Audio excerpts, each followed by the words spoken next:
Good evening, everyone. We are welcome to the Nigerian Institution of Environmental Engineers, a division of the Nigerian Society of Engineers. This is the commencement of the Nigerian Institution of Environmental Engineers Environment Week 2026, National Flag Off and Webinar. The theme for this year's uh, World Environment Day is urbanization and climate change, building resilient cities for a sustainable future. Today, we'll be having one of our chapters, the NIEE Manchester chapter, to host us for this webinar. And to commence, we will be having a documentary explaining the World Environment Day theme on climate action. So we'll just have the technical team will the documentary. The planet doesn't argue, it doesn't negotiate, it sends signals. And today, those signals are no longer warnings. They are consequences unfolding in real time. For decades, humanity treated climate change like a distant chapter in the future, something that would affect tomorrow, not today. Something that could be delayed, negotiated, or solved later when technology improves. But in 2026, that illusion has collapsed. Because the Earth is no longer quiet. A cross is happening at once. Rising seas are swallowing entire coastlines. Heat waves are breaking historical limits year after year. Wildfires are burning longer, faster, and more uncontrolled. Glaciers that stood for thousands of years are disappearing within a single. This is not random. This is not coincidence. This is a system under pressure. And it is sending one unified message. The balance is breaking.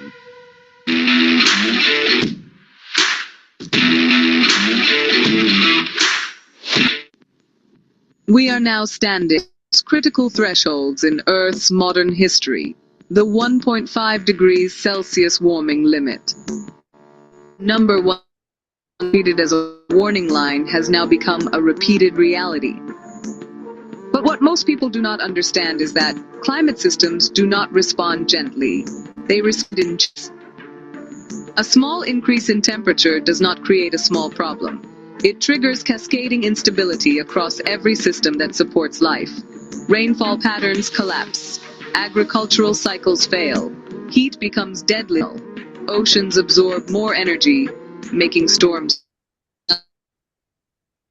faster, raising sea levels in unpredictable ways. And ecosystems, invisible support systems, begin to break down quietly, long before human systems even feel the impact. So, this is no longer climate change as a concept. This is climate change as a system redesign of the planet itself. World Environment Day, established by the United Nations back in 1972, was created for awareness. But in 2026, it has become something far more serious. It is now a global moment of confrontation. Hosted in Azerbaijan, in the city of Baku. This year's World Environment Day arrives at a time when environmental stability is no longer guaranteed. And the theme says everything.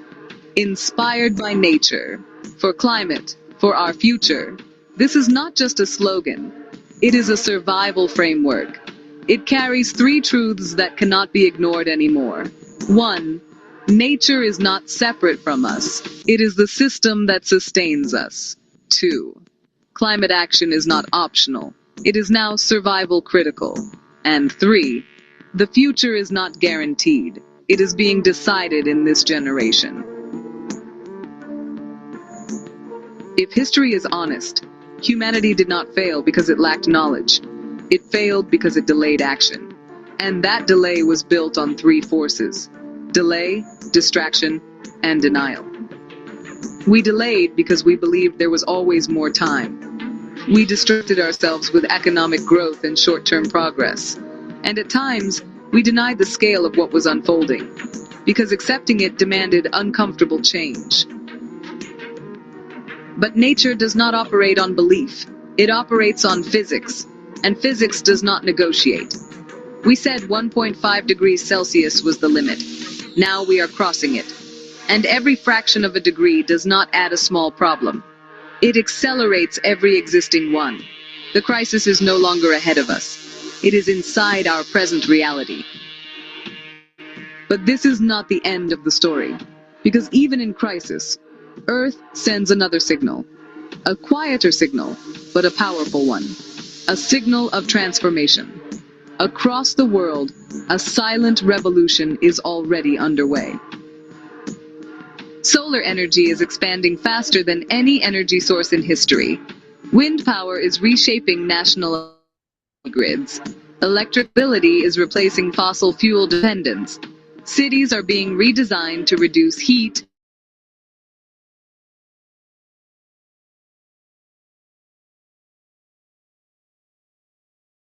pollution.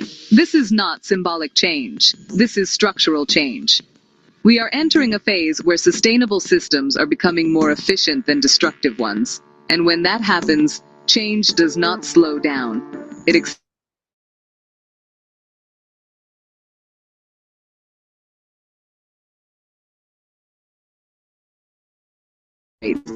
nature is the original survival system of this planet. For billions of years, it has maintained balance without human intervention. Forests do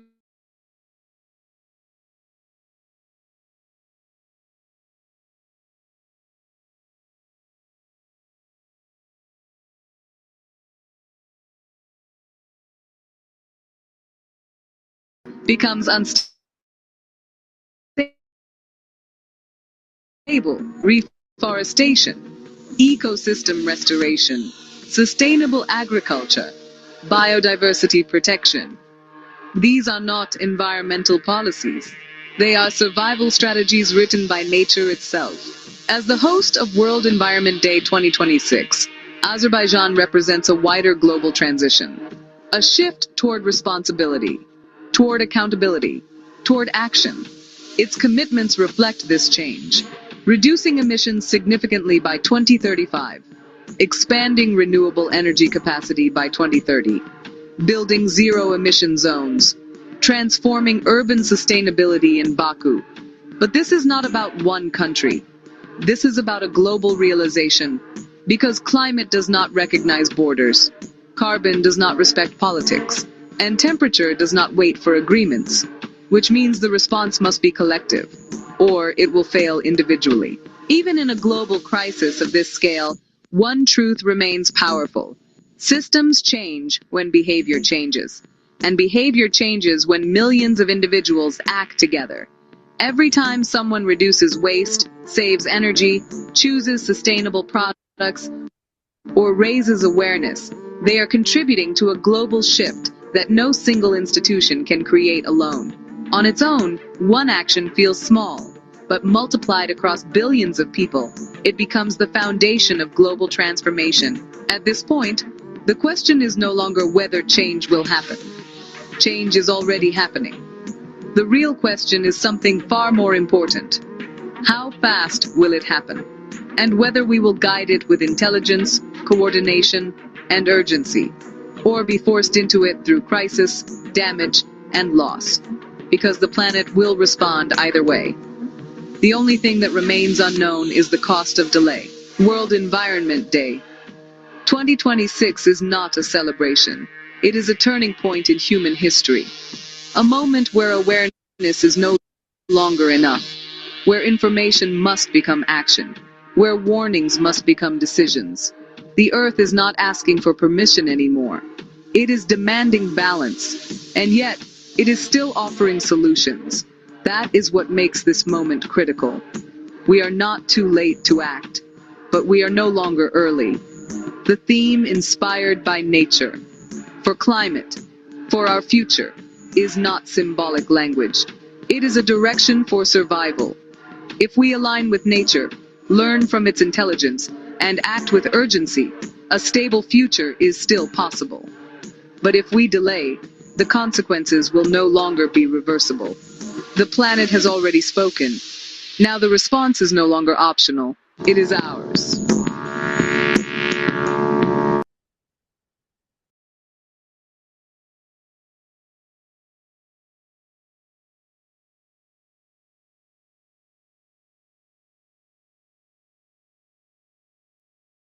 Okay, ladies and gentlemen, thank you very much for listening. We are still very much up with the video, with the documentary. I guess that must have been a network issue. So today we will be having the national flag up, and in some few minutes we will have the national chairman of the Nigerian Institution of Environmental Engineers, Engineer Kayus, AKM Emeke COB, FNSC, FNIE, PMP, to call this particular meeting to order, and that will happen in the next 3 minutes. Just for our information, we will also be having a rollout of the week-long program of the Nigerian Institution of Environmental Engineers World Environment Day happened today, as well as a webinar on air pollution.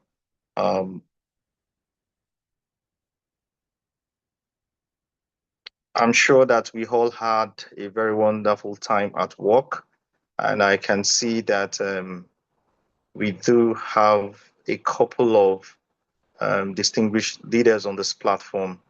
A past national president of the Nigerian Society of Engineers, Engineer Ademola Olorunfemi, and we have the presence of a couple of national ESCO members, as well as the team from the Manchester chapter. These events that is hosted by the Manchester chapter would have we would have a lecture, a keynote address by one of the foremost members at the Manchester chapter, in person of Associate Professor Dr. Obuks Ejowomo. And the Manchester chapter has also been able to ensure that we have the collaboration of the Nigerian Art Foundation to also give us a goodwill message and be a very part of this webinar happening this evening. We have the honor to welcome our Executive Director, Dr. Kingsley Akinroye. He is also on the call. So on this note, I would want to call on the National Chairman of the Nigerian Institution of Environmental Engineers, Engineer Kayus Ikemimeke COB, FNSC, FNIEE, PMP, to call the meeting to order. Thank you once again. My National Chairman, sir, you have the floor.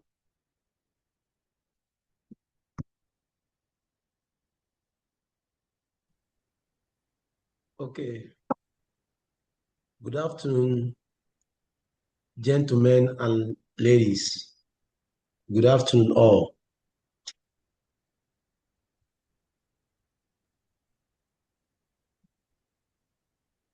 My name is Engineer Kayus Ikemumeke Subi, as rightly introduced by my National Secretary. And I would like us to call this meeting to order with a national anthem. Place the moderator and the technical team, can we have the national anthem, please? Yes, we have the screen being shared now for the national anthem. Okay, thank you. Nigeria,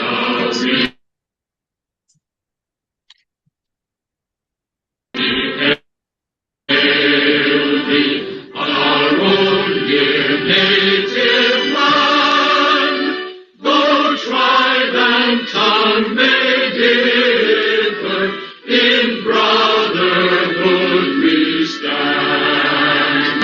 Nigerians home and proud to serve our sovereign fatherland.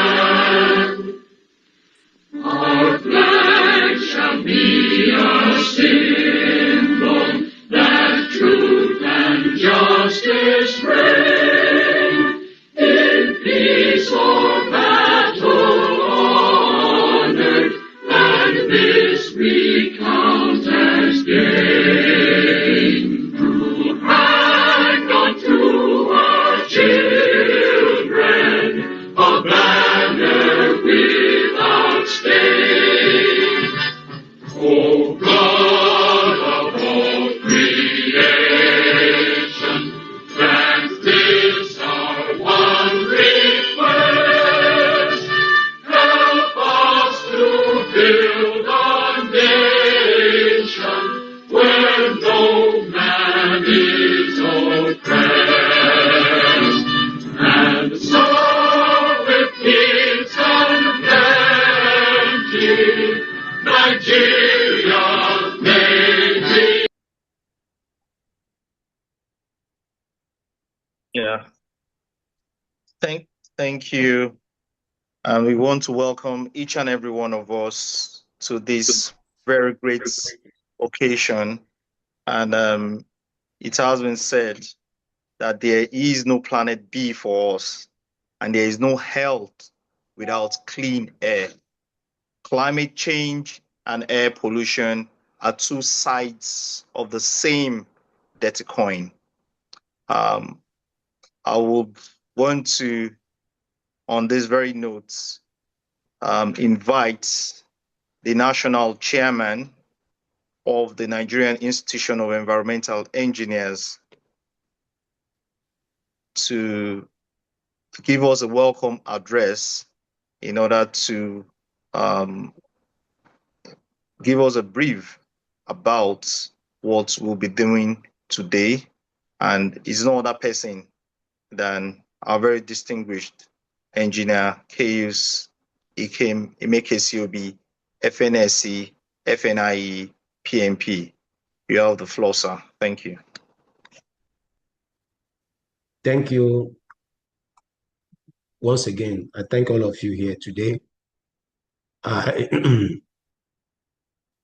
In as much as some recognition has been made, but I would still like to welcome in a very special way our past president here, a lover of the environment, a friend of the division, an elder statesman, an environmental enthusiast, Engineer Ademola Olarifemi, who is here with us, sir. You're highly welcome, FNSC. Thank you very much. My pleasure. You're highly welcome, sir. I also recognize my past national chairman, man I call OES Ajani, FNSC, FNIEE, who is also here. You're highly welcome, sir. I want to recognize other... Thank you. You're welcome, sir. I want to recognize all the, to just be brief, recognize all the chapter chairmen here. I can see Engineer Dr. Edwin Ojirika of River State Chapter. I can also see the coordinator of the Manchester, Engineer Dr. Obuks Ejuomu. You are highly welcome. Please, I recognize everybody that is here. I may not be able to call your name, but just know that your being here matters to us as we celebrate our signature event, the Environment Week. So distinguished guests, esteemed colleagues here, all the participants here, it is indeed my pleasure and honor to welcome all of you to this flag-off webinar for our week-long celebration of the 2026 World Environment Day, as organized by Nigeria Institution of Environmental Engineers. This year, we are gathering under the thought-provoking theme of climate change, but with specific focus on the sub-theme we have adopted, which is urbanization and climate change, building resilient cities for sustainable future. Today marks the beginning of a crucial dialogue on an issue that affects all of us. Climate change is not far-fetched. It affects all of us. And I can assure you that rapid urbanization that is transforming our cities and our environment has a contribution towards this climate change. As we all know, and across the globe, urban populations are growing at an unprecedented rate. Why this present an opportunity, because I don't want us to see it as a negative thing, is an opportunity for economic growth. It also brings significant challenges concerning our environment. And urbanization, if not properly managed, can lead to air pollution and increased vulnerability to climate-related disasters. And that is why our flag-off webinar is on cleaner air and healthier community, because there is a connection between air pollution and climate change.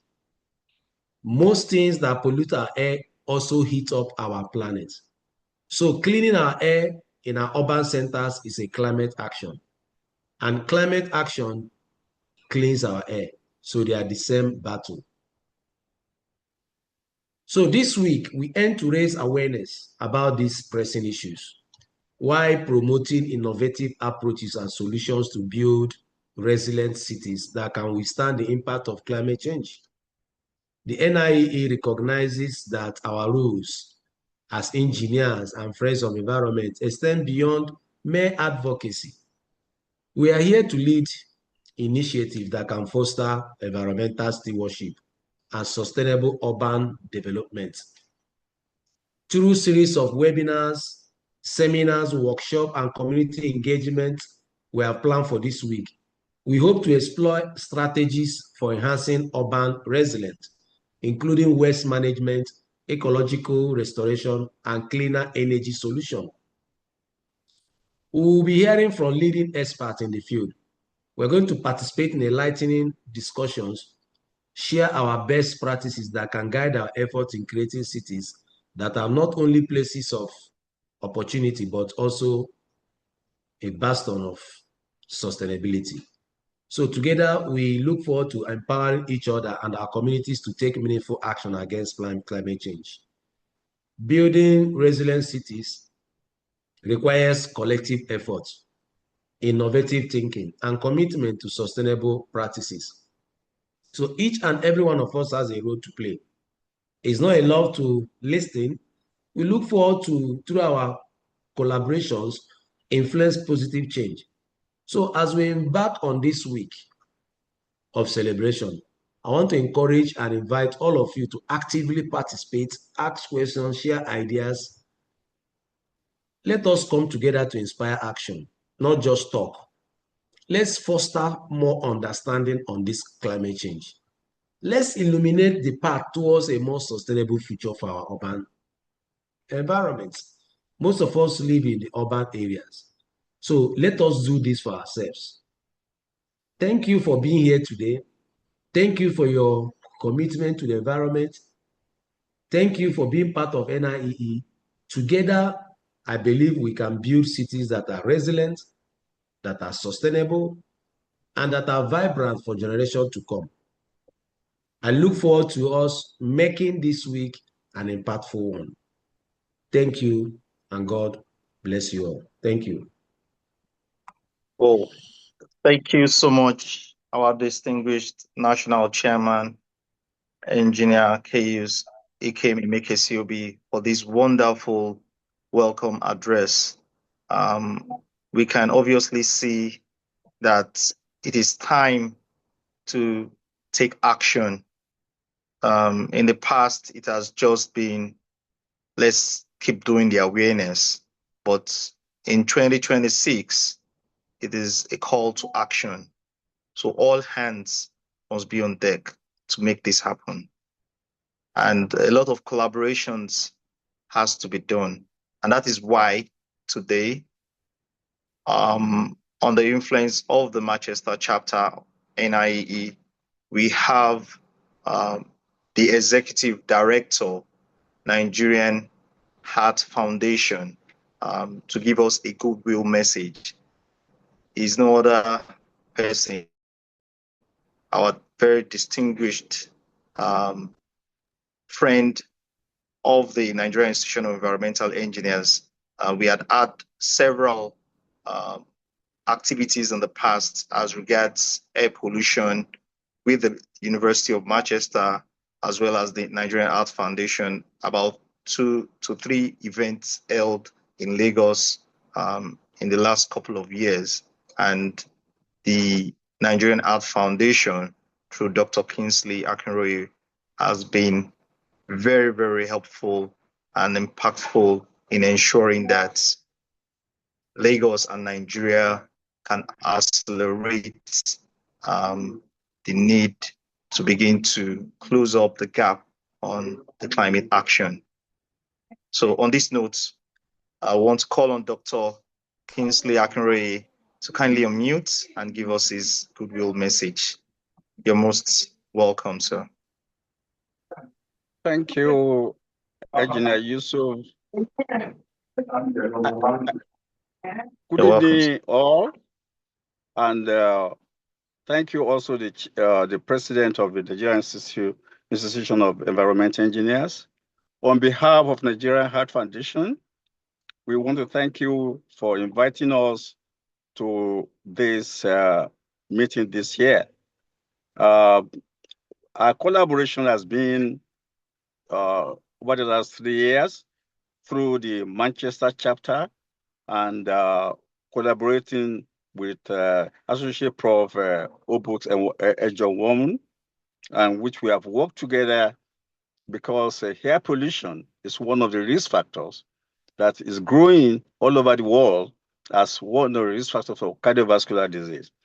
And in Africa, we also know that air pollution is really a problem that we really need to face. We don't need to wait for it, though the awareness is still very low, but through partnership with the Manchester chapter, we have done about 2 projects together, including the Kenya chapter, working together, looking at the cooking stoves to reduce air pollution. We hope this is the beginning of greater things more to come. And we really want to thank you for the invitation, and we wish you well in this week of the celebration. Thank you.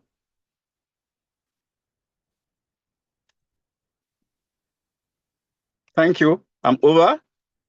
Okay. Thank you, Dr. Kingsley Akinroye, for that wonderful, brief goodwill message. We've always enjoyed the time we had with you while collaborating, and we are very optimistic that this collaboration with the Nigerian Art Foundation would not stop. We will definitely take this forward. To move on, we would like to go to the crux of today's occasion, which is the NIEE Environment Week framework and the national flag.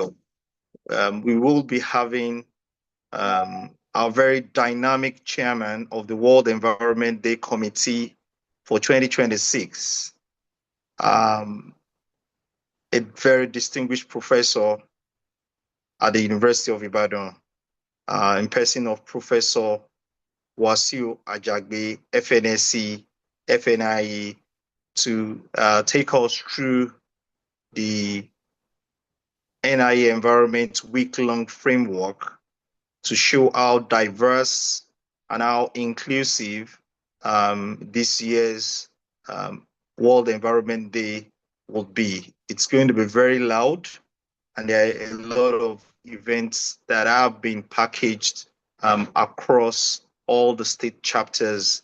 And I mean, for today, Manchester chapter is also having its own piece of the cake by ensuring that we do have a talk on clean air and of course how to ensure that we are able to close the gap. I would want to yield the floor to Professor Wasi Ajagbe to take it up from here. Yeah, thank you very much. Yes, you're welcome. Yeah, thank you very much once again, dear moderator. It is my pleasure. I greet able and dynamic national chairman, Engineer Chaos Ikem Mekesiobi, FNSC, NIEE, a past national chairman of NIEE, our fellows, and of course our members and well-wishers, lovers of the environment. We thank you all for joining us for this particular flag-off program. What I'm supposed to do is actually to give a framework of this 1 week-long activities to mark this year's World Environment Day, and of course, which we tag Environment Week. I tell you, if we decide to dedicate the entire year to talk on the environment or take action about the environment, it is definitely not too much. Of course, it's what it is in our own interest. Of course, by tradition, every June 5 or some few days around it, the Nigerian Institute of Environmental Engineers have scheduled to mark, do, encourage, sensitize the populace by engaging on active programs and all that to sensitize people about the environment. For this particular year, we are taking a very new dimension, which is targeted at getting to a large populace of the citizens of Nigeria. Because it's going beyond just talks. We want actions. We want positive changes. We want a sustainable environment. And that is what we are targeting starting this year and subsequent years too. It will improve them all. So this year, 2026, our strategic goal is to mobilizing nationwide action on environmental sustainability and developing a policy-driven white paper for submission to the Nigerian National Assembly. Of course, the theme, as earlier mentioned, for this particular year is urbanization and climate change, building resilient cities for a sustainable future. So we've started spiritually yesterday. The National has planned a week-long program and has spread it across our chapters in the country. So we have the Makurdi chapter, took up yesterday spiritually by having a faith-based environmental advocacy. We believe that religion, of course, they say is the opium of the people. And so what we have in mind by this is that, okay, yesterday, Sunday, let's commence. It's not a matter of prayer, but to use the pulpit to reach the worshippers, to tell them about the challenges of the climate change, the actions to be taken by them, and the cautions that they need to take, and the consequences. We believe that if that comes from the pulpit, it's more worthy than just saying this in a public lecture. So that took off from Makurdi chapter, and of course other chapters too that have the opportunity of reaching out to churches. That was held yesterday. And of course today, which is the official national flag off, And the webinar is what is going on today. And of course, that is being hosted by Manchester chapter. Then come Tuesday, tomorrow, we have a program dedicated and hosted by River State chapter. That is Higher Institutional Innovation Challenge. We believe our youth, they are the hope of tomorrow. They're also, doing a challenge in respect of this particular theme for this year's World Environment Day. And then, of course, on Wednesday, that is on the 3rd of June, 2026, we have Community Environmental Resilience Action. That is slated to be hosted by Edo State chapter. Then on Thursday, which is a day to the main day of the World Environment Day, we have 2 different activities. Tree planting exercise to be hosted by Makurdi State chapter, and then secondary school climate change competition, catching them young. That is to be hosted by Delta State chapter of the NIEE. Then the main day, which is the 5th of June, 2026, we are still going to go on faith-based environmental advocacy, being a Jumat. So Oyo State chapter is hosting special Jumat service, in the state, whereby the campaign about climate change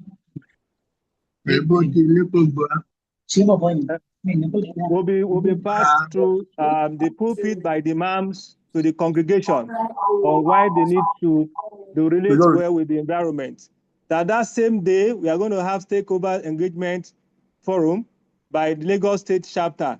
And of course, the National Secretariat will be launching a white paper, which is mainly a press conference. So for that day. And of course, thereafter, we have the Abuja chapter also having a program on the 9th of June, which is still part of the activities of the week. So these are just a rundown of the framework. In this particular flag-up program, we still have period whereby chapter chairmen are to come to say more about what they plan to do, because it's just a framework by national. Each of the state chapter has more than this to do for the week. Some of them are also having the work week-long program. So all these programs, we want to encourage you to be part of it and see what you can do to influence positively the environment and those around you, so that we can have a sustainable environment now and in the future. So thank you very much for joining us. I appreciate you all, and then welcome to this week. Thank you very much. Thank you so much, our distinguished Professor Wasiu Ajagbe, who doubles as the chairman of the World Environment Day week-long celebration. That's the NIE Environment Week.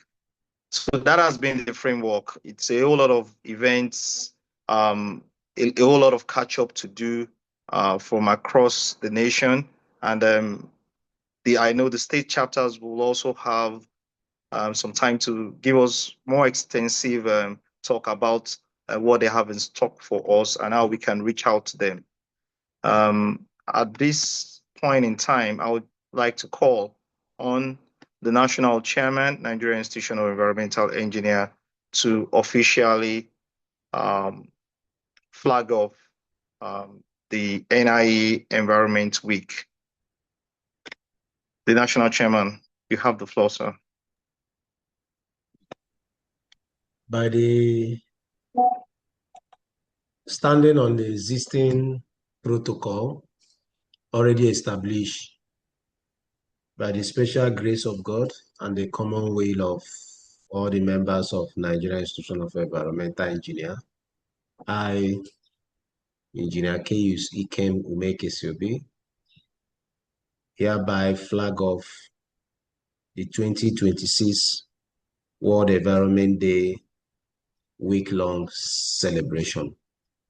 May it be impactful, may it be transforming, may it be to the greater glory of God and humanity. Thank you. Thank you very much, our distinguished national chairman, for that wonderful flag off. And I want to believe that all our distinguished fellows here present, members, friends of the environment, would ensure they are a part of this wonderful event, rollout of event for the week. Thank you very much, sir. And to proceed, we would want to have the introduction of our distinguished guest speaker of today. So I would start with his citation.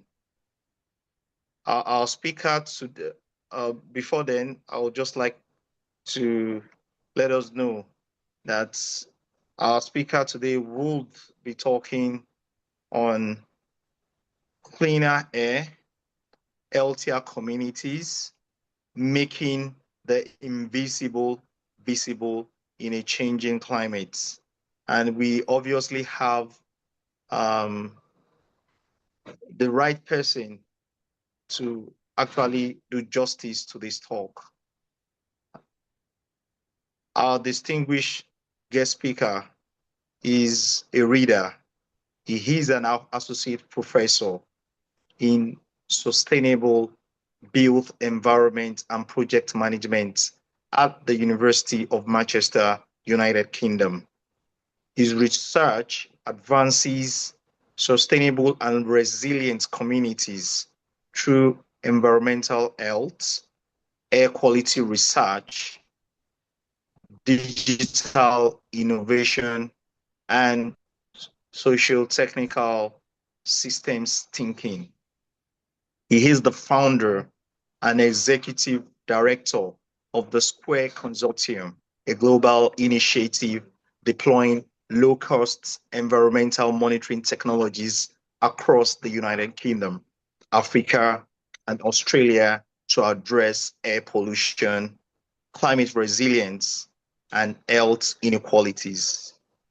His work integrates environmental science, artificial intelligence-enabled digital innovation, and socially responsible infrastructure delivery.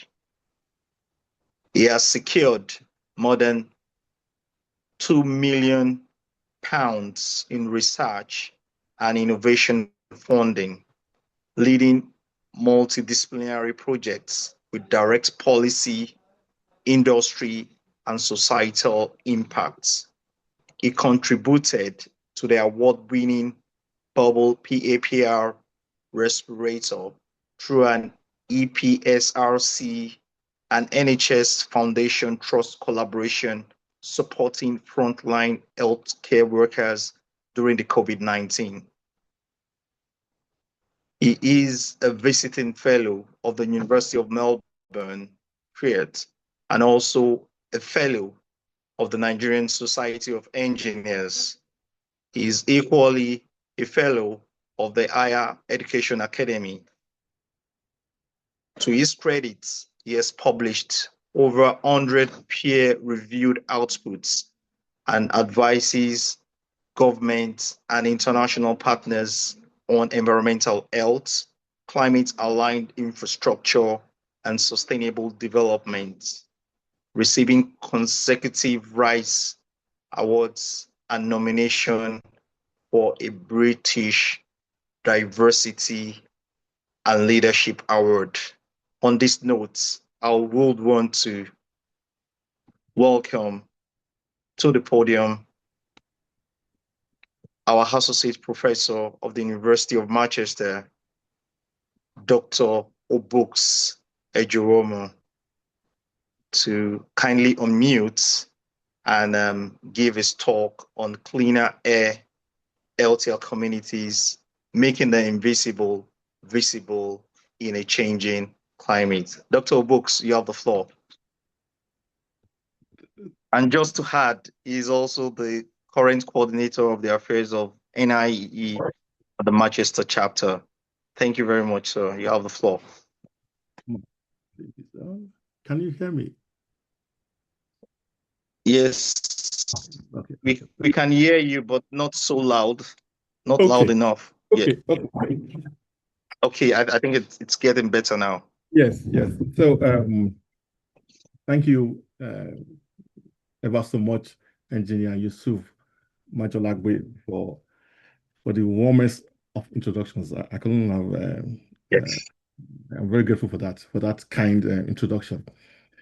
I know we have a well-established protocol, but please permit me to just let me just mention and recognize the national chairman of our great institution, Nigerian Institution of Environmental Engineers, in the person of Engineer Gaius Ikem Emek KCOB, FNSC, FNIEE. I also would like to acknowledge the Chairman, World Environmental Day Committee, Professor Wasiu Ajagbe, FNSC and FNIEE. Likewise, I have to warmly welcome and recognize our past president, Engineer Isaac Olorofemi, who within short notice was able to attend this occasion, perhaps as more a friend of the environment. And lastly, before I proceed, is to also recognize my one and only executive director of the Nigerian Heart Foundation, in the person of Dr. University. All distinguished ladies and gentlemen, you are also warmly recognized.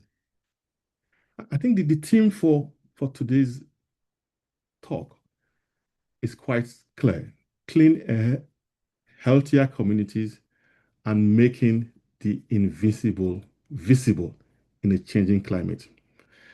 For those who joined in time, I'm sure the welcome opening video introducing the World Environmental Day and also the opening remark by our chairman, in a way has already set the tone in emphasizing the significance of clean air and how it links to climate change and above all, healthier communities. So my name is Obuks Ejepomo, based in the University of Manchester. I will try to, as much as possible, make the invisible visible. I have a picture of a young, beautiful girl on the screen, and I will introduce her more as we proceed. But I would like you to please hold that image in your thoughts as I progress. So today, I'd like to just put some context. Why have I become so interested and invested in air quality monitoring? I think it is good to state that because my background is civil engineering. My background is civil engineering, and I'm not a medical doctor like Dr. Kingsley Akinroye. I'm not a health practitioner, but I've become so interested and invested in terms of research and my passion for trying to make a difference to humanity on this subject matter. I will start by referencing this quote. Okay. The current Okay. Director General of Send me the this picture. Health Organization. In his words, and I quote, "Non-communicable diseases are becoming an issue of equity." By equity, it means that it affects both rich and poor countries, rich and poor individuals all over the world. So there's no hiding place for you, whether you are rich or poor. And most importantly, those who are most vulnerable in our society tend to suffer the most. And since I ran into this quote, it has since resonated with me. And every day I do research, I can relate to it. And I'm sure part of what I'm trying to make visible today is to be able to make the connection between these equity challenge that we are trying to address with our research. So in simple terms, What is air pollution? I know we have a lot of experts in the room or on this call, and there's nothing new I can tell them. But I also believe that as this is a public lecture, it's good to start from the basics. So in simple terms, air pollution means we breathe in things that is not good for human health. As simple as that. We all breathe air, so we all have vested interest in this, whether we like it or not. Now that we know or have refreshed our mind about what pollution is, it's also good to remind us what are the common sources of pollution. Most of us all have cars. So vehicular exhaust fumes is a common source of air pollution. And that is why, as a climate action, there is constant promotion of electric cars. So while electric cars may at least reduce some of the emissions in terms of vehicular fumes, it also has other challenges as well. So the key sources or common sources are from vehicles, factories or industrial emissions, burning of wood, charcoal, or waste. Even dust from roads and construction sites. Wildfires. So we talk about climate change. Because of climate change, we think that wildfires are becoming more and more common. They are also a huge source of pollution. For those of us who are farmers, we know that when we prepare our farmland for farming season, we also do a lot of burning. Those are also common sources of air pollution. Now we have defined what pollution is. We have talked about sources.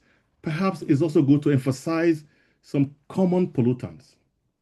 The first one there is called particulate matter. Particulate matter just means they are tiny, tiny, tiny, tiny particles. They are so tiny that in terms of measurement, we still measure them as they are around 2.5 micrograms per cubic meter. So tiny that there's evidence that we breathe these things in. There's evidence that you can find it in the human brain, in our bloodstream, even in placenta when women give birth. There's evidence to that effect that we can find them there. But these pollutants find their way into our bloodstream and cause a lot of damage to us. Similarly, nitrogen dioxide, ozone, and carbon monoxide are also common pollutants. To put it into like a more layman description of it. So imagine our human lungs. Okay, we all have lungs. Just liken our lungs to your car filter, the air filter in your car. So if your air filter experiences clean air, it will move smoothly. You will not need to replace it anytime soon.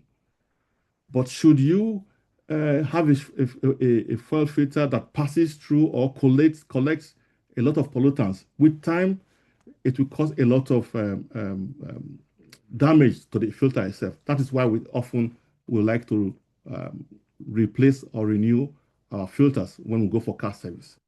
So similarly, our lungs, when we take in these pollutants, cause a lot of damage. Unfortunately, we are not yet in a position to replace our lungs as we service the same way we service our vehicles. So these are very important things to note. Again, I'm also showing the image of Ella, who I'm going to introduce now, as part of what is motivating me to look into air pollution. So Ella died in 2013 in England. And she was recorded by the coroner as the first known cause of death that is associated with air pollution. So in other words, her death has been tied to air pollution, primarily because she had some underlying health conditions, which was exacerbated by the level of pollution around where she lives. So she lived in a very busy road network in London, what we call the A406. So she lived very near this area. So high vehicular traffic means the level of emission was very high. So imagine her going and coming to school and back or moving around the community left her deeply exposed. And she died. So since then, I've been wondering if Ella could die in a developed country like the UK, how about those in developing countries, like my own country? What then is happening? What are we doing in terms of calling ourselves to action to address this challenge? So this has been my primary motivation for looking into air pollution, and I've been doing this now for close to 7 years uninterrupted, and I've built some partnership along the line. So I'm going to say that now, in order to be able to come to a call to action, through the funding I received, in trying to now make the invisible visible, I set up this consortium through Research England funding, which I received some time ago in the year 2000. And this primary purpose of this consortium, its primary aim was to tackle the social, health, and policy issues arising from poor air quality, okay, whether more so in low resource regions. So that has been my main motivation and my drive. So now I will now perhaps try to emphasize why is it important that we monitor or have some insight into what kind of air we are breathing, whether both indoor and outdoor. So why is monitoring and evaluation important? Now, very recently, I've been trying to interact with international bodies, and I came across this very notable international body called Energy Policy Institute, based in Chicago. They've been doing a lot of work around air pollution. They have vested interest in trying to address the challenge of air pollution because of the significance it has on human health. So all over the world, we all experience this. And this particular body recently did a study, and they put it in a report. And in the report, they try to emphasize what can we do by way of action to try to either mitigate or at least reduce from source the sources of emission so that the impact of air pollution on humans can be reduced. So that has been their mission. And I thought I will share this framework which they came up with.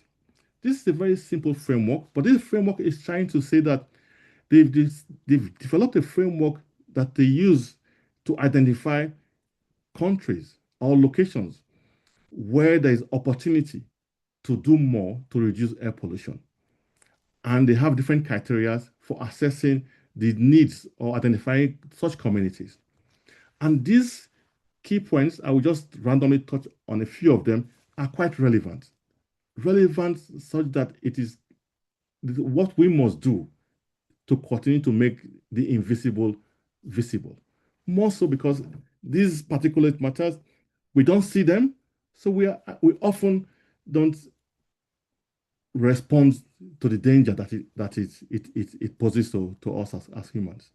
Okay, because air pollution, believe it or not, is still it's still in terms of the number of deaths that is associated with air pollution, it is greater than the combination of HIV, malaria, and tuberculosis put together.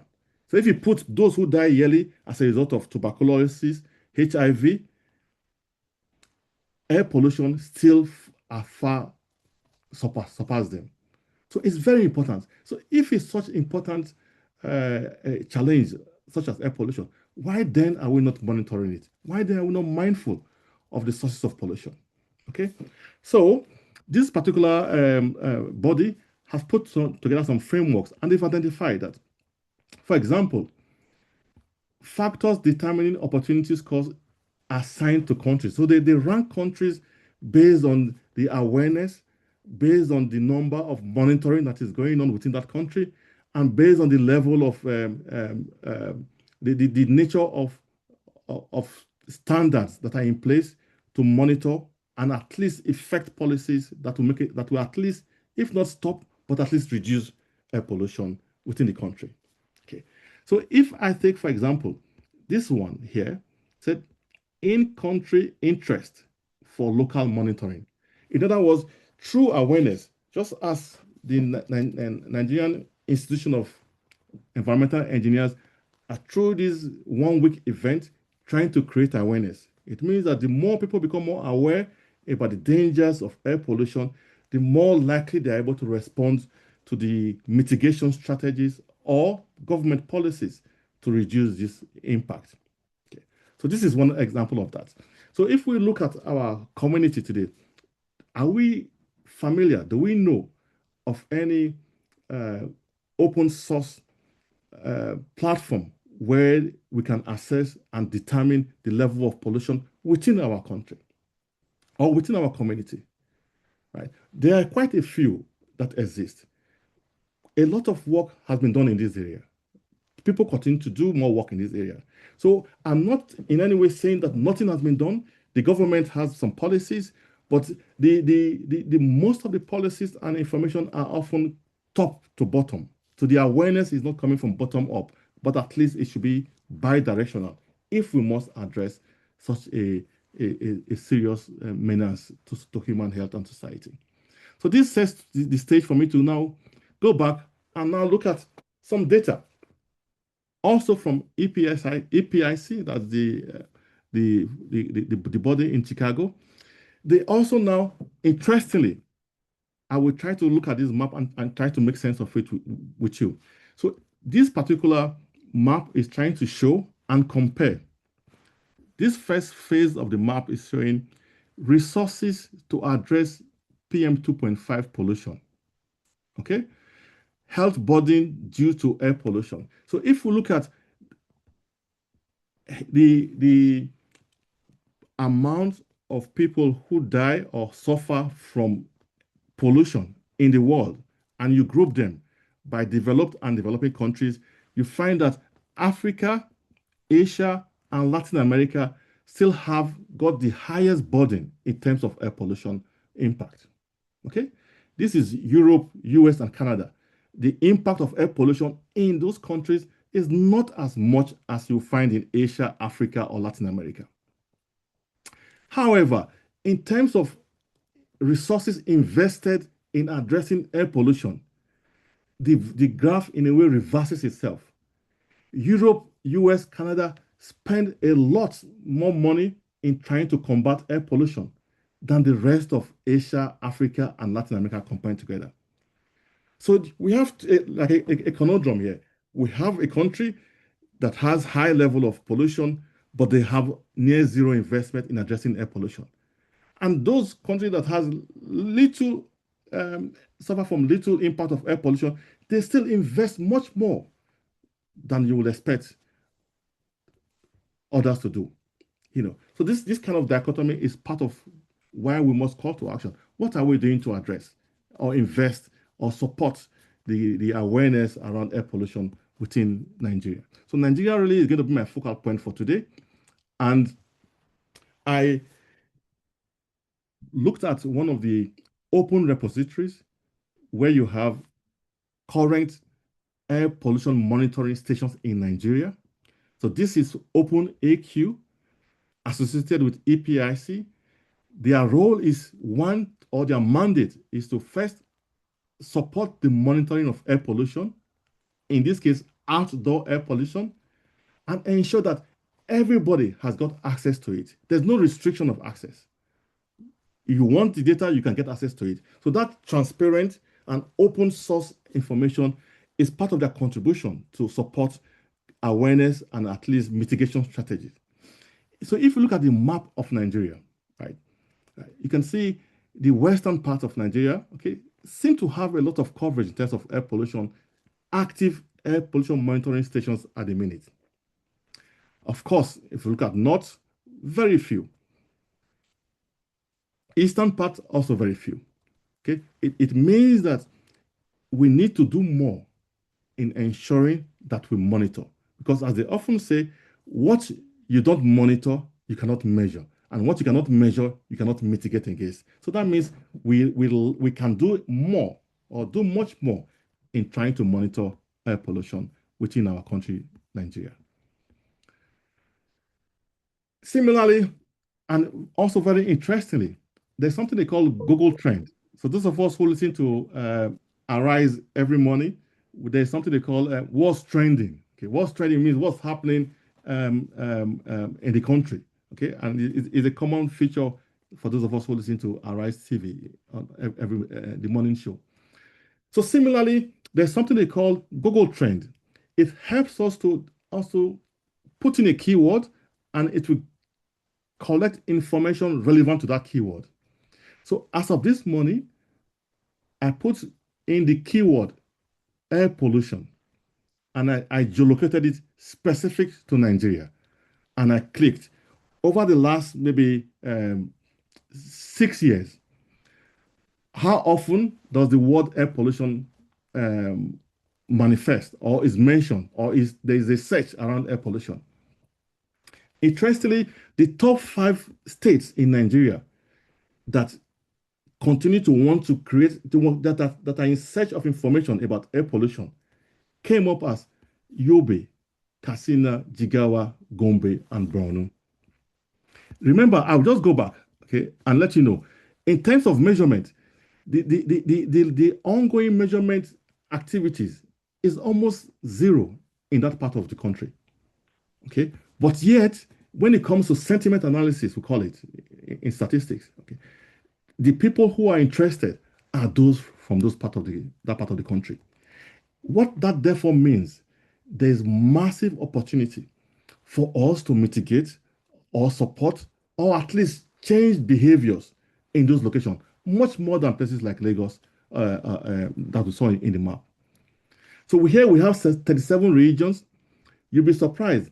The regions that came 36 and 37 are Lagos and Delta State. You wonder why. Does it mean that the awareness is so high, or the risk factors are almost near zero in those locations? Perhaps it is something I want to leave you with today. Having said that, I want to now quickly just give some insight into some of the activities that I've been working together on with NIEE, with the Nigerian Heart Foundation, and other of my international partners. And the first one I will speak about as more like a case study is monitoring outdoor air quality in Nigeria. Okay, so in 2000, we got some funding through what we call the Global Challenge Research Fund, and we set up an instrument in the University of Lagos. Okay, so meanwhile, we had partners from University of Lagos, Coventry University, MMU, and we looked at this global challenge because we know that now no one discipline is enough to address the global challenge. So this is the instrument at the main gate of University of Lagos, and we try to monitor what is the level of pollution within Lagos Akoka axis. We picked that location because one is a very busy road. Remember, I said Ella died because where she was living was close to a very busy road network. So it means that exposure level was very high. So we tried to look at that location and see what we could find.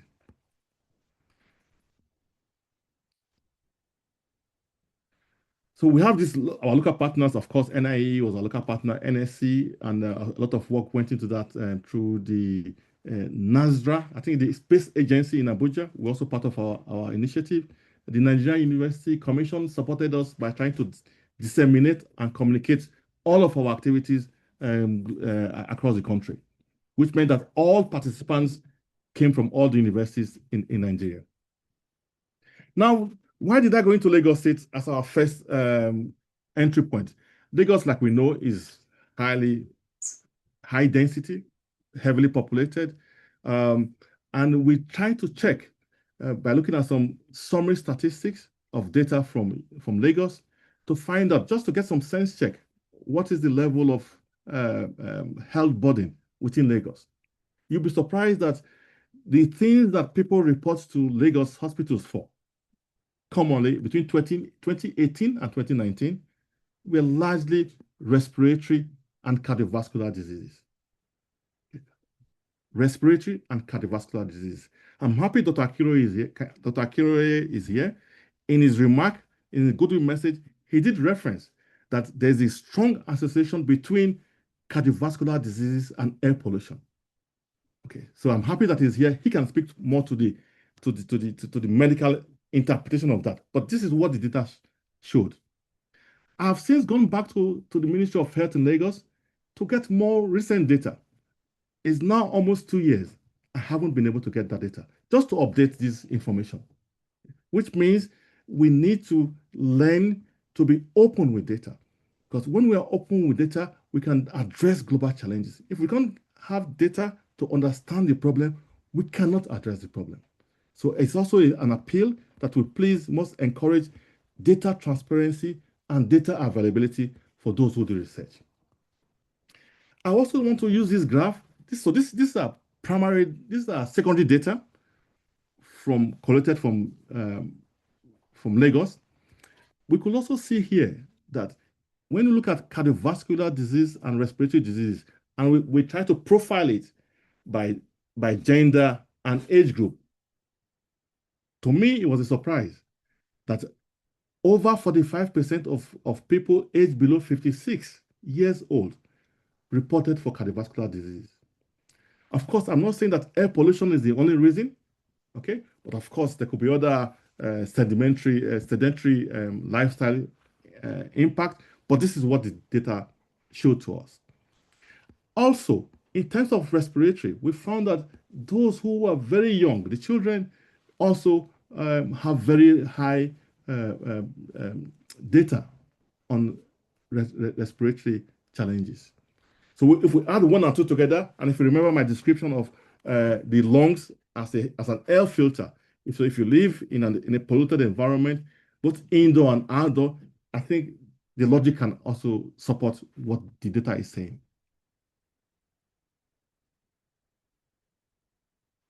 Now, this slide you are saying, just want to evidence what we measured and what we found.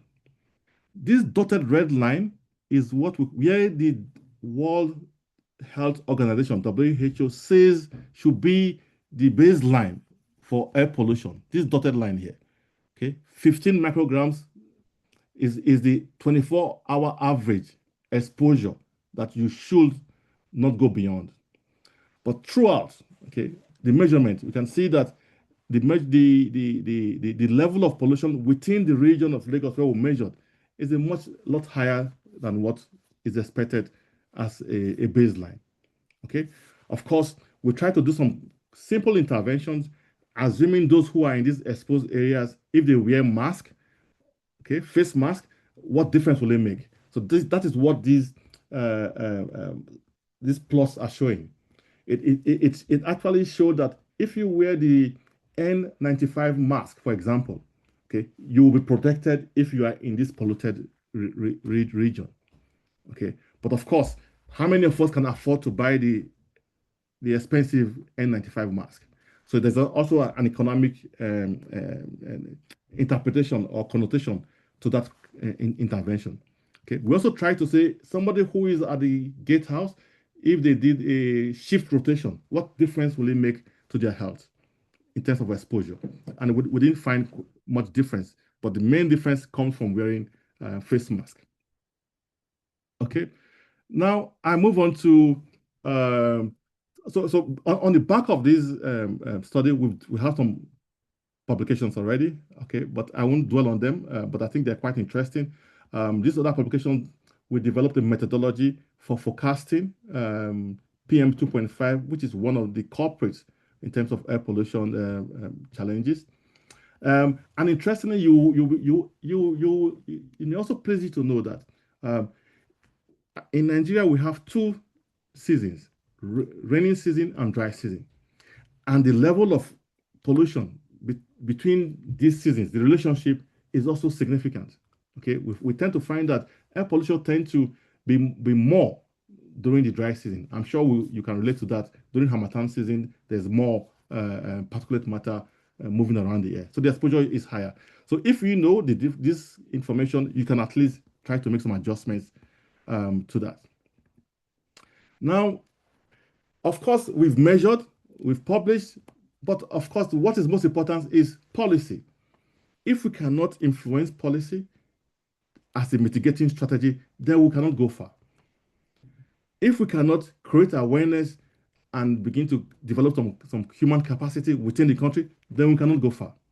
So just to say that in the past, beyond publication, we've worked together with NSC, NIEE, Nigerian Heart Foundation, and other notable stakeholders to try to create awareness through competition where we challenge university students to at least make their own monitor using local materials, using local knowledge, and we compare the performance of this home-developed technology with the imported technology, and we found that very effective.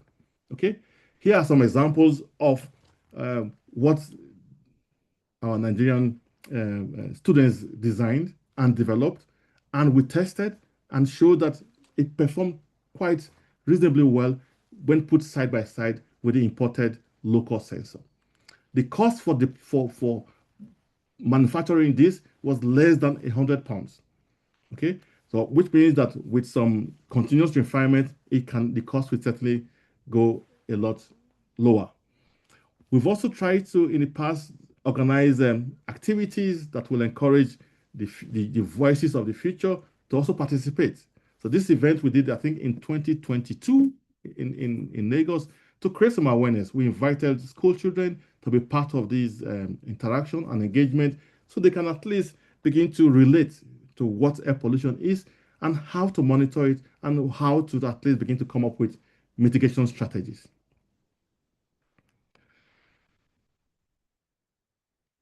In also trying to support this initiative, we've donated sensors to Laspotech. Okay, then Laspotech now, I think it's now university. We gave them equipment so they can also begin to promote awareness by at least deploying sensors within the Korodu axis and to also find out what the level of pollution is, because the level of pollution will vary.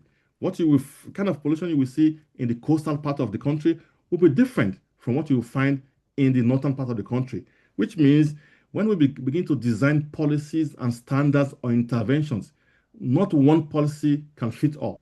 We need to at least be guided by the level of pollution within those countries or locations. We've gotten some recognitions for this, but I won't dwell on it, but at least just to show that we are still in the spirit of communicating, trying to create awareness. So I've just spent the last 5 minutes or thereabout talking about outdoor air quality monitoring. But we know that we have air, both outdoor and indoor. So this next project I just want to highlight is all about designing improved cook stoves. So cook stoves, like we said, sources of pollution in the introduction, we said biomass is a source of cook stove. Burning of wood is a source of pollutant or pollutions. How can we then address it? So this is a very interesting initiative trying to do 4 things. 1, good health and well-being, gender equality, affordable and clean energy, then climate action. So we're trying to address 4 SDGs in one project. Okay.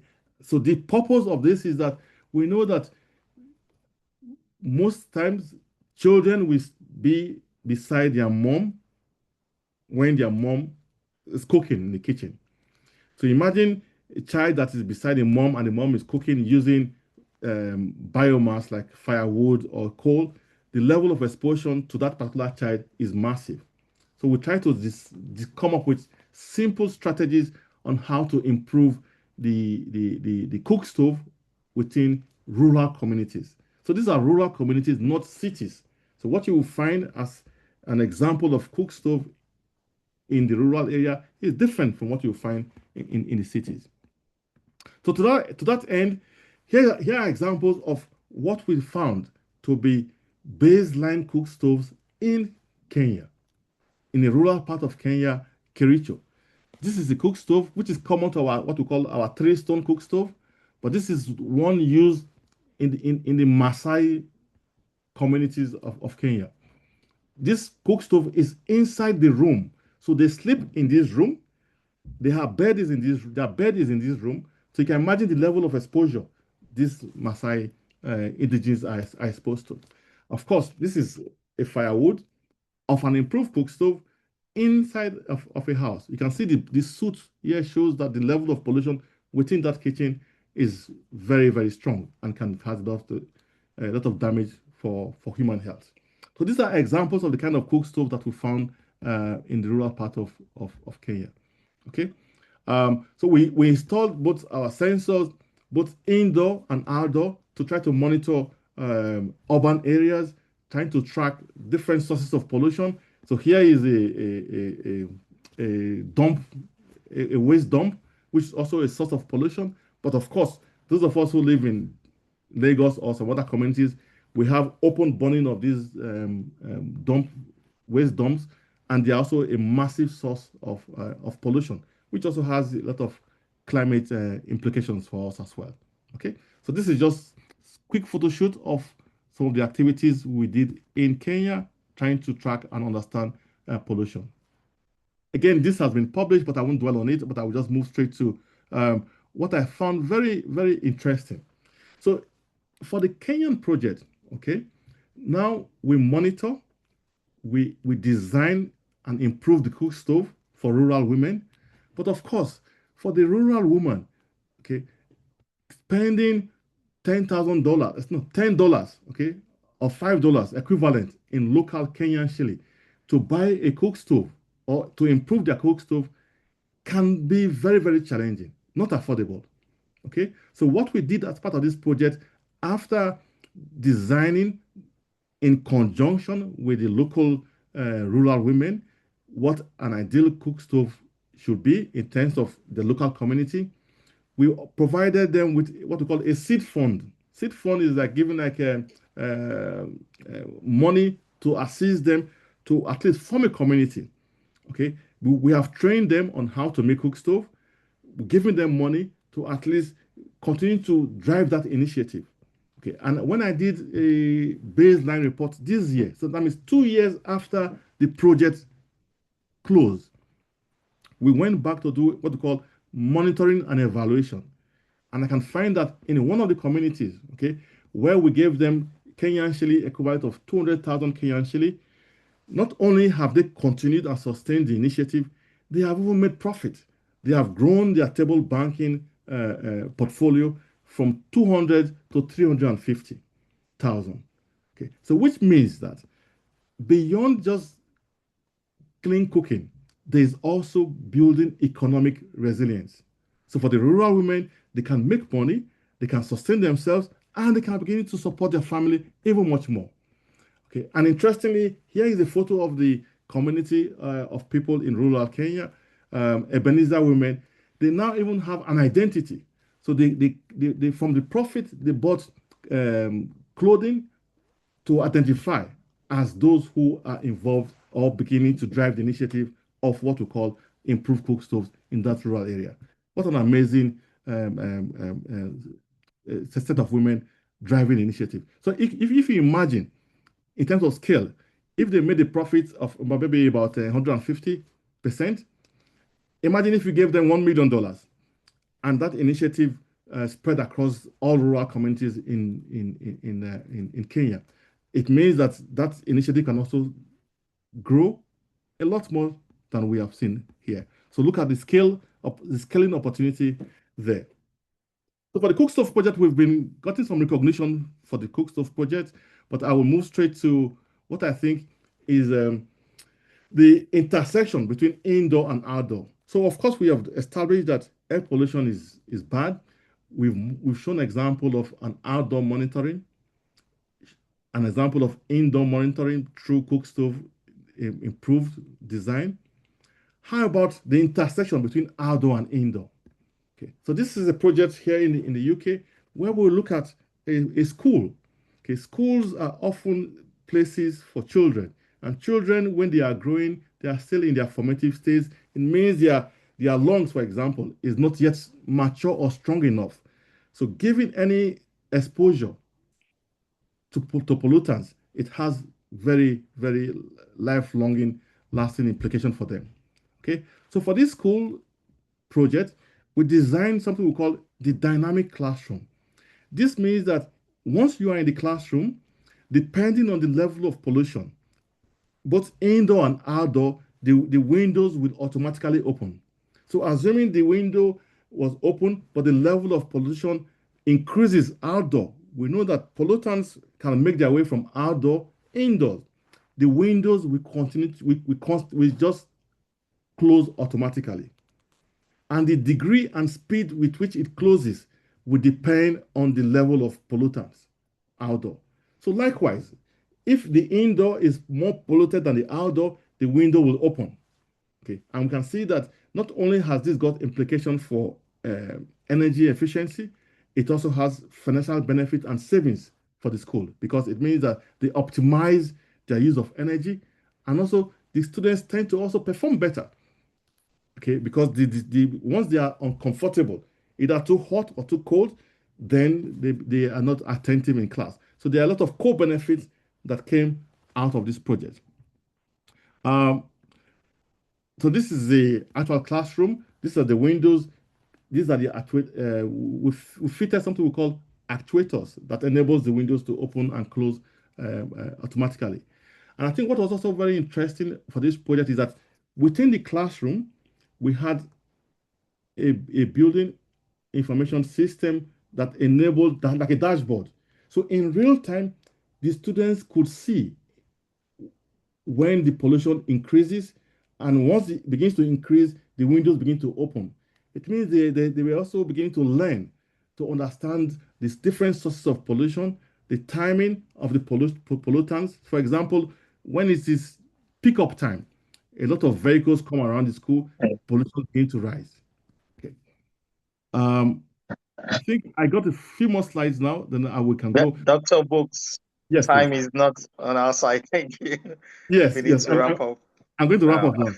I'm going to wrap up now. So we've got this publication over. But I think just to say that the significance of air pollution, okay, this project is also in Kenya. These are people living with HIV. So if you can just cast your mind, those who have HIV, they are often indoors most of the time. They are too weak to get out of the house. So imagine if you are indoors and the level of pollution is high. It means the impact on their recovery is even much, much more worse. So this is a future study that is looking at addressing that challenge. Okay, we also know that there is what we call non-communicable diseases and also communicable diseases. Okay, so we are also looking to look at what is the role of pollutants in the transmission of infectious diseases. It's also something that we also look at. But in terms of stakeholder engagement, last year the Nigerian Heart Foundation organized an international summit on climate change and air pollution, which is similar to the theme for this Environmental Day. International Summit on Climate Change and Air Pollution Action. It's all about creating the awareness and trying to sensitize the public and mobilize relevant stakeholders. Okay. Recently, we started engaging with NIEE. So NIEE is a national agency for science and engineering in Abuja. What are we trying to do with them? They are currently deploying improved cook stoves, but these are imported cook stoves, not rurally developed or locally developed cook stoves. Okay, so we are engaging with them to see how we can take our learning from the Kenyan project to support their development. So it means that we have a framework for executing and the deployment of cook stoves, which we have already achieved in Kenya. So that lesson is saying that we must engage with relevant stakeholders to drive capacity, to drive innovation, to drive uptake of improved cook stoves. And lastly, this is the slide I will leave you with. Okay. Lastly, our most recent project very ambitious project, I would say. Imagine we have a national air pollution source and exposure observatory, an observatory that takes stock through credible data of air pollution in any location in Nigeria. A database currently exists, but not in this way. This will be first of its kind in Africa. And this is an initiative that is being led through Manchester and the Nigerian Heart Foundation to ensure that if we must make the invisible visible, we need a transparent observatory like this that is open to the public. At any point in time, you can find that information, not just to tell you that the level of pollution is high, but to tell you the health impact of the pollution or pollutant within that region. This initiative makes clear distinction.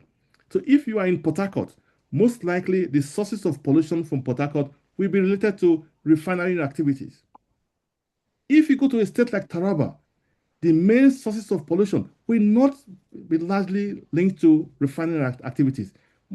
Rather, it is going to be do with mining activities, biomass, harmattan related kind of pollutant. So we need high resolution measurement, okay, and an observatory. So we invite partners, okay, to help come and support this initiative, because it is only through this collaborative effort that we can sustain such a notable and novel initiative.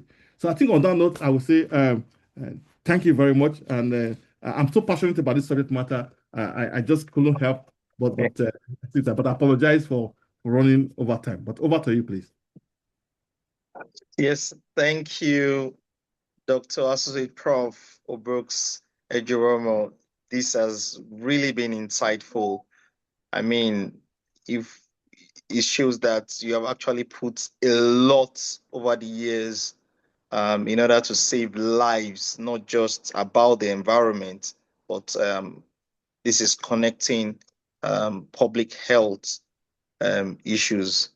I mean, the case of the 9-year-old Ella was really touching, and happening in that kind of climb. I mean, I just like you said, I just wonder what will have been happening to the lungs of people living in developing countries.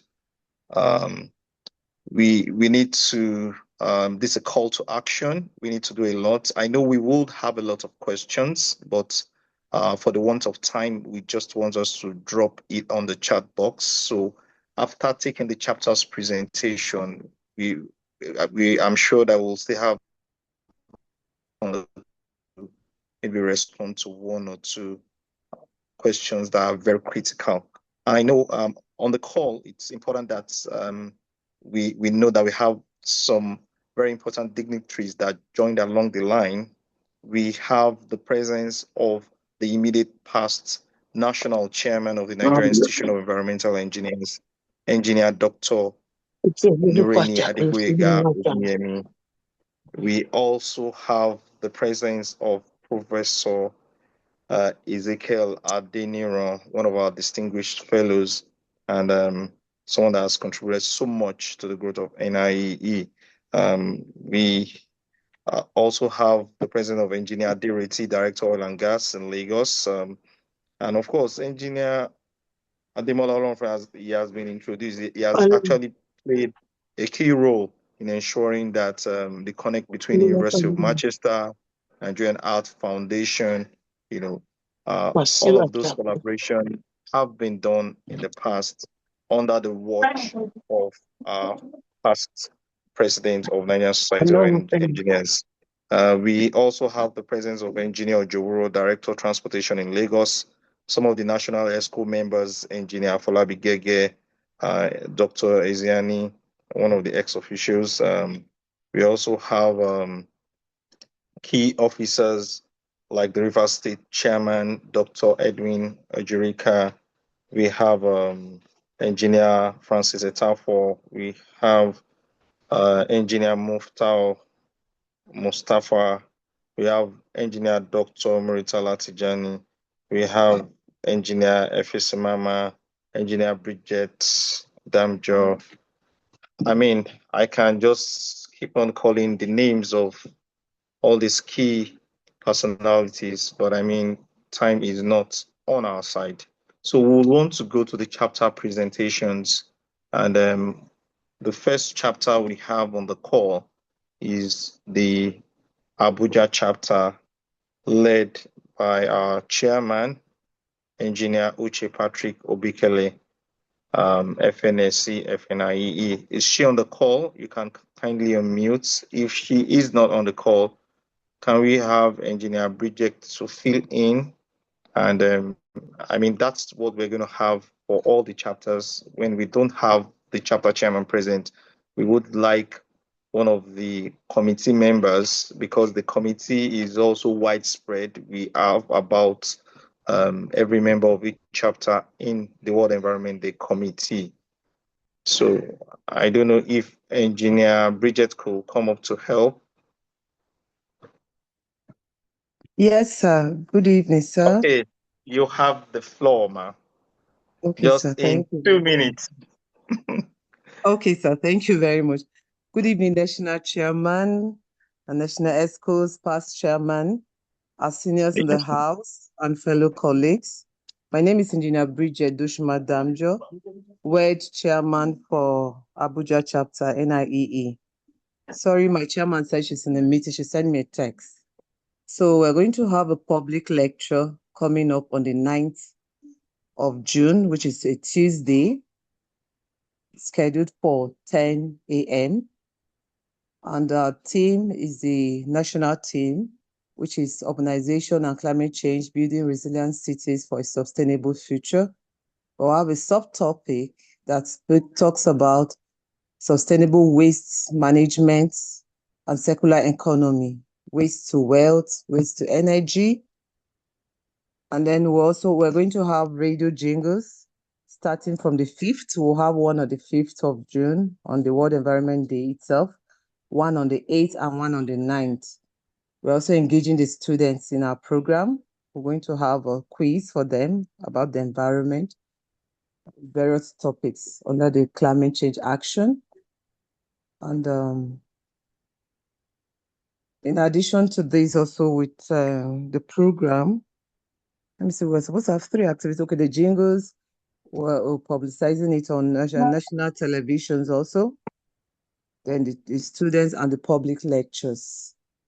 So we're working with the WED Environment, the national Thank you, Engineer committee. Bridget. Is it already 2 minutes? Oh, okay. Yeah, I've rounded up. 2 minutes is really short. Oh, thank you very much, sir. Our I flyers are know already 9th out. of June. We're editing it. Yeah, Abuja is going to be storming. Abuja chapter will be storming the whole of Abuja and the whole of the nation with Yes, your thank you public very much, lecture. sir. Thank you very much. Yes, thank sir. you, Engineer Bridget, for that very comprehensive report from Abuja. And we'd like to call on the Lagos chapter. I'm sure the Lagos chapter chairman is in now, in person of Engineer Aziz Agoro. So we'd like you to unmute. Everyone wants to listen to what's happening in Lagos. So can you kindly unmute and... Okay, thank you very much, my IPC, Engineer Mazalage, and of course, my sincere apologies to the entire leaders here for joining later than scheduled. I've been in different engagements prior to now, and I just had to plead for their understanding. I was with my leadership. Yes. You have just 2 before minutes, sir. joining.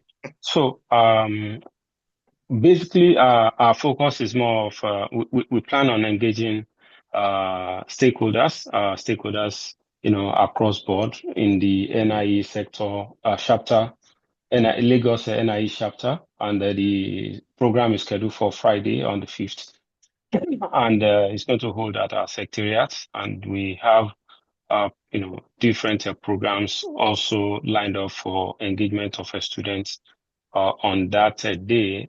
We chose to keep it simple, and of course, keep it simple and impactful, because that's the word I'll use. So that's the focus of the engagement is happening on that Friday. That's Okay. just in simple terms. Okay, thank you very Sorry, I much. have to keep it brief so that I can go back and join my... Thank you for keeping to time. Thank you, our Lagos chapter chairman. So we'll move on to Makurdi chapter. The chairman of the chapter is Engineer Polycarp Andura Teso. I don't know if he's on the call, or can we have one of the representatives in the committee to help out? Engineer Peleo, are you on the call as well? Okay, I'm not sure she's also on the call. I don't know if Professor, the chairman of the WED committee, will want to help. Professor Ajagwe, can you help out for Makurdi chapter? Okay. We'll move on to the next chapter. I know this chapter actually has a lot in stock. Oyo State chapter being led by the chairman, engineer Dr. Olaiya Komordin Adeshino. So are you on the call, sir? Dr. Olaiya, can you kindly unmute? Device, I'm on the call. The vice chairman of Oyo State chapter is on the call, sir. Okay. Okay, engineer Dr. Murtada Tijani, vice chairman of Oyo State chapter, you have the floor, sir. 2 minutes. Okay. Yeah, thank you very much, Engineer Bajolagbe. The Oyo State chapter started its own activity for the World Environment Day on Sunday with the activities in 2 churches. Basically, we have the pictures at Orita Mefa Baptist Church and the RCCG province, University of Ibadan chapter. So we had the lectures where the pastors preach about our environment, sustainable environment. Then on tomorrow, we have school awareness tour to sensitize our students about the environmental awareness. On Tuesday and Wednesday, we are going to be going to schools, secondary schools. We have selected secondary schools in Oyo State where that will be happening. Then on Thursday, we have Engineer Bolo Olore, the chairman board of trustee, Nigerian Institution of Environmental Engineers. 3rd inter-school competitions will come up on Thursday at the University of Ibadan CAF Auditorium, where the secondary school competition will take place.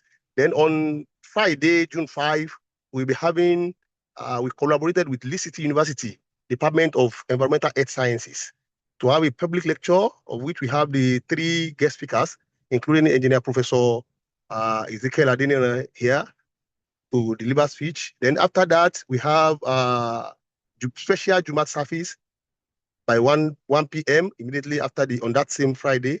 Then we have a technical visit to Oyo State Water Corporation at LALA Ibadan on Saturday to wrap it up. Thank you very much.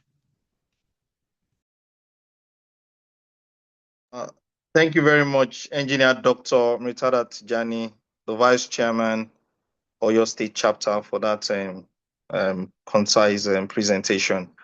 Sorry, on the call, we also have one of our past national chairman of the Nigerian Institution of Environmental Engineers, Engineer Rose Ngozi Gbanugbo. Thank you very much for being on the call. We also have the presence of one of the past state chairman of the Benin chapter, Engineer Promise Nadi, and also a national executive member. I know we still have so many other important dignitaries on the call. Thank you very much for being on this call. We just quickly move to the next chapter, which is the Imo State chapter, led by Engineer Dr. Chigoke Uzuegbo. Do we have Imo on the call or representatives in the committee? Okay, we will quickly move to the Benin chapter. I know the Benin chapter chairman has joined the call. We have Engineer Dr. Adebayo Ilaboya Perifane, the chairman, Benin chapter. Can you kindly unmute and share what you have with us?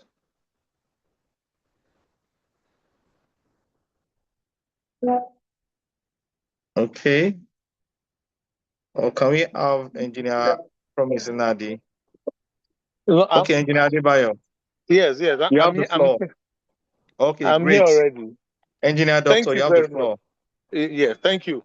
I really appreciate it. thank you very much, all of my chairman and then National ESCO. I really appreciate this meeting that we're having. We're here. We are on Top Jar. We're on Top Jar.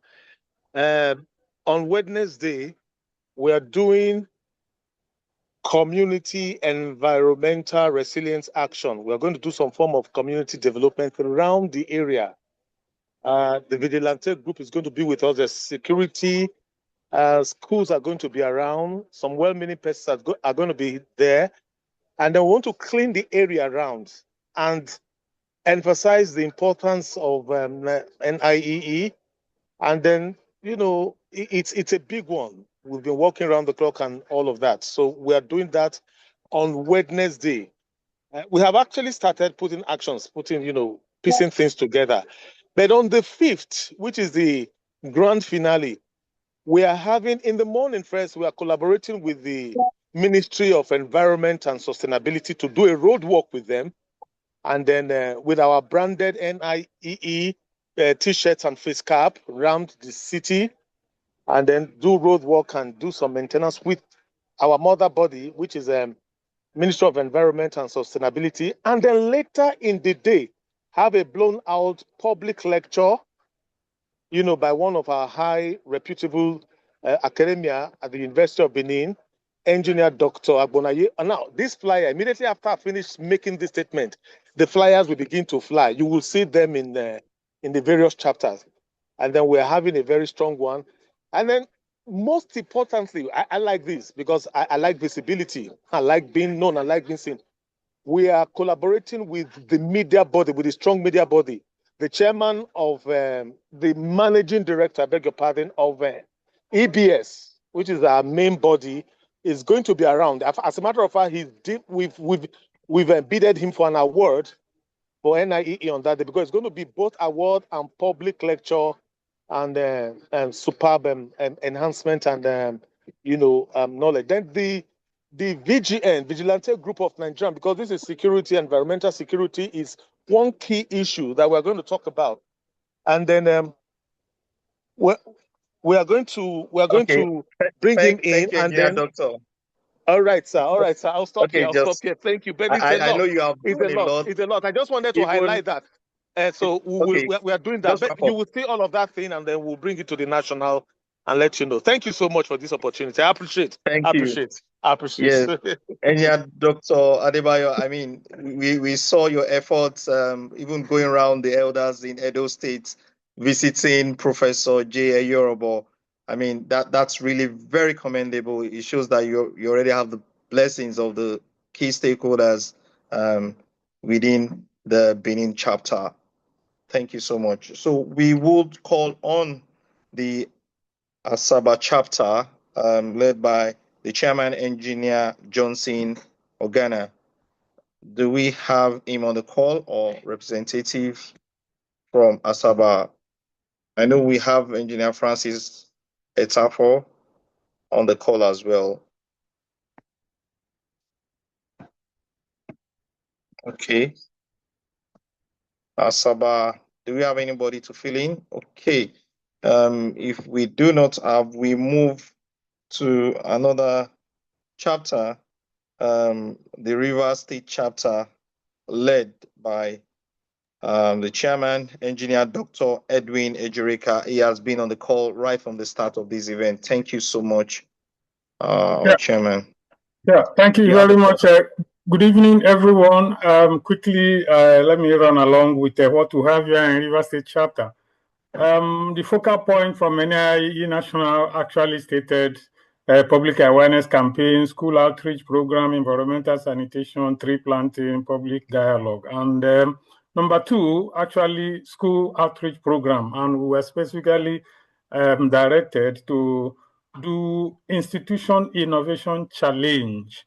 And so for our chapter quickly arranged to do something at both the Rivers State University and the University of Port Harcourt simultaneously. And that is going to take something like a public lecture, mainly for the students and the university community for these institutions. And thereafter, we will put the students to task. Challenge, we give them a challenge to do something that we should look at much later, not the same day, to see what they think or what solutions they think. They are students. Of course, when we talk about students, we're talking about both the undergraduate students, postgraduate students, masters, and PhD. They are all involved. Research or something that they think they can contribute to building resilient urban systems. And then we also later in the day, after the public lecture, we will the two institutions will also go around to do environmental sanitation. We have already procured hand gloves, shovels, and waste bags for us to do environmental sanitation around the two institutions. And then, as has been our custom for World Environment Day, we will also appear on radio. We'll be on live radio to sensitize the public. This radio program actually is a call-in program where the general public will call and then ask questions, and then we'll be able to respond to them on that. So basically, this is what we have here at the River State chapter. Thank you very much. Thank you very much, Dr. Edwin. I mean, that calling program, it's quite unique. I mean, we would also encourage all the state chapters to emulate that. Thank you so much. That's a whole lot. So we'll move on to the Manchester chapter, and obviously that is what we are seeing here today. I mean, the Manchester chapter has been very fantastic. So within a short time, the Manchester chapter have been able to put together this event to ensure that it happens, ensure that we had a speaker from Manchester, ensure that we had the Nigerian Art Foundation on the call to show the solidarity and collaboration with NIEE. And the Manchester chapter would also be helping the national body out in ensuring that we come up with a white paper that would be submitted to the House of Assembly, the Senate, the upper chamber, and as well as the lower chamber, particularly the environment committees that are responsible for this required change and call to action. So I don't know, Dr. Obooks, do you have anything to add? Because we've really enjoyed your presentation, and that's a whole lot from the Manchester chapter. On behalf of the Manchester branch and members, just to say thank you for the wonderful coordination and support for the branch. We continue to do our best to work together and move towards climate action. Thank you, sir. Thank you very much, Dr. Brooks. I mean, you have really done so much to ensure that we are able to accelerate the climate action. So the final, last but not the least chapter is Osun State chapter, which is led by the chairman, Engineer Professor Ife Adewumi. I don't know if he's on the call, or do we have any member? He's not on the call. Engineer Dr. Murtada Tijani, I know you are one of the experts at the Osun State chapter. He's just, we have only two things. On Friday, the World Environment Day, we have a media chat at Osun State Broadcasting Corporation, where we are going to have a panel of discussion there. Then on the 6th, on Saturday, we have a webinar on the environment team. Thank you very much, sir.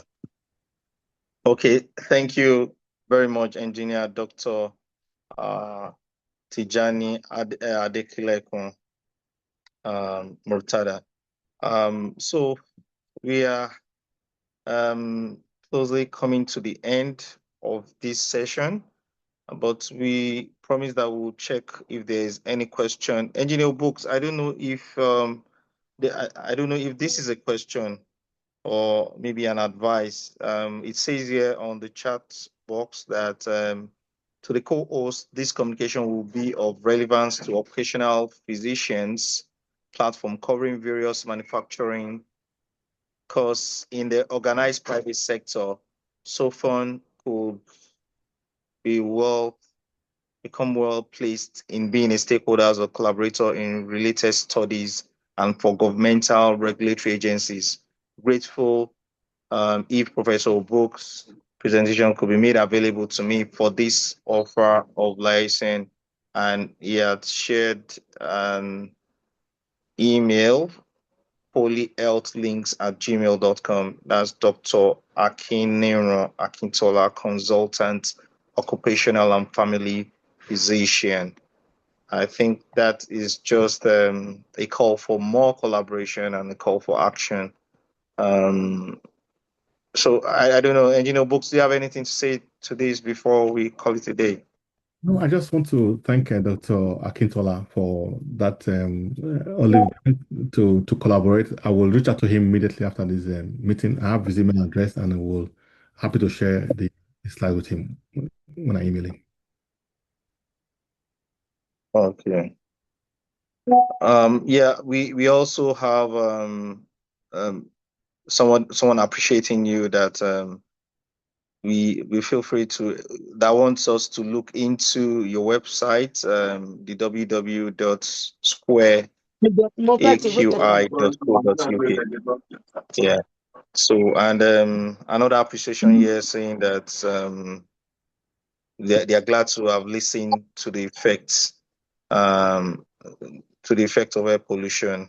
So, I mean, these are just comments to appreciate, and we are really so grateful for this insightful presentation. So, the final call now is the vote of thanks from the National Vice Chairman, Nigerian Institution of Environmental Engineers, very distinguished engineer Olushola Agbola, FNSC, FNIEE.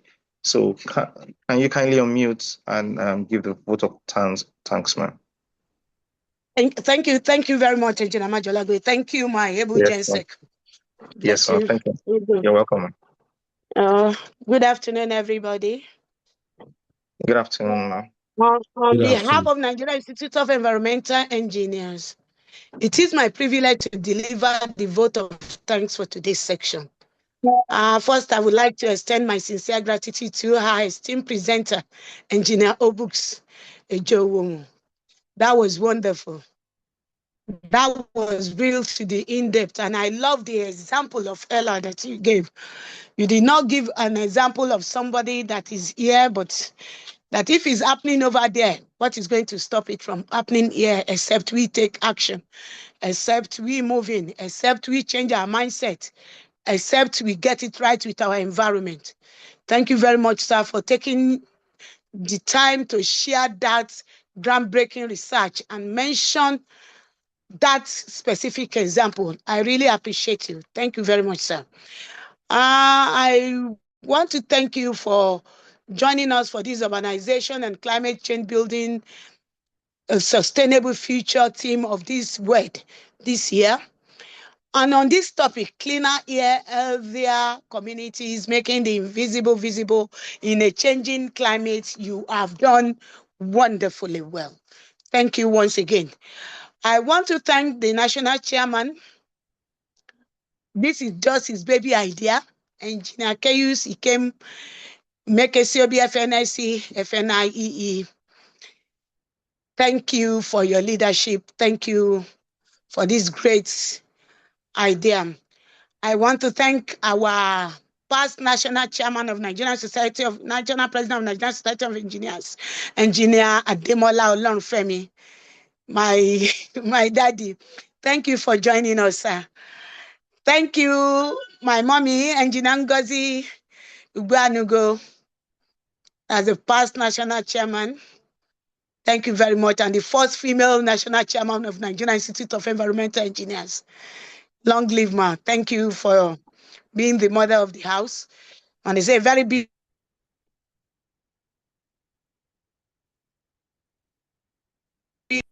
journey.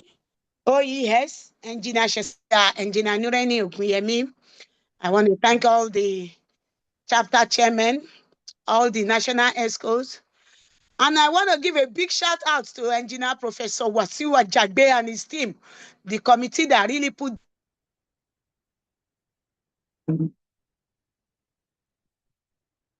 package. Thank you for this that you have done. And then to our amiable moderator, my national GenSec, Engineer Yusuf Majalagbe, thank you for putting guiding this presentation all through. Thank you so much. I want to thank every member of this institution and every other corporate body that has actually collaborated with us on this program. Thank you for your enthusiastic participation. Thank you for your thoughtfulness. Thank you for making out your time. And thank you for being part of this. Thank you all for making this a highly engaging and successful presentation. I wish you all a very wonderful day for the rest of the day. Thank you so much. Thank you very much. I mean, you can see the smile on my face. I'm sure this is same with every other person on this call. Thank you so much. You really made our day. We really learned a lot. So before we have the national anthem to close up, we will call on the national chairman to just have just 1 minute words to ensure that everybody joins every piece of this week-long NIE environment week event. National Chairman Engineer Case Ikemimeke COB, FNSE, FNIE, PMP, you have the floor to close this event officially. I want to quickly thank my National Vice Chairman since he has thanked everybody. Let me just thank her and thank everybody here who has joined us.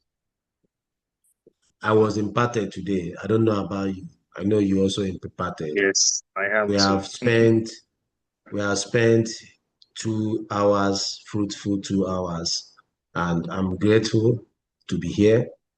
And I want to encourage all of us to join in other activities. And I want to beg all the chapters to please make all your activities available online, whether it's community cleanup, whether it's policy dialogue, whatever, whether it's student competition, tree planting. Please, you must be visible. We must see you online. You must share your links with us, and we must join you virtually, just like we have joined Manchester virtually today. God bless you, and be a protector of the environment and a promoter of sustainable environment. Thank you, and good night all. Thank you very much, sir. So we call it a day. Technical team, can we have the national anthem? Okay.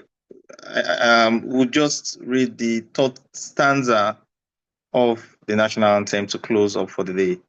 O God of all creation, grant this our one request. Help us to build a nation where no man is oppressed. And so with peace and plenty, Nigeria may be blessed. Thank you very much. Amen. Thank you very much, and have a wonderful day.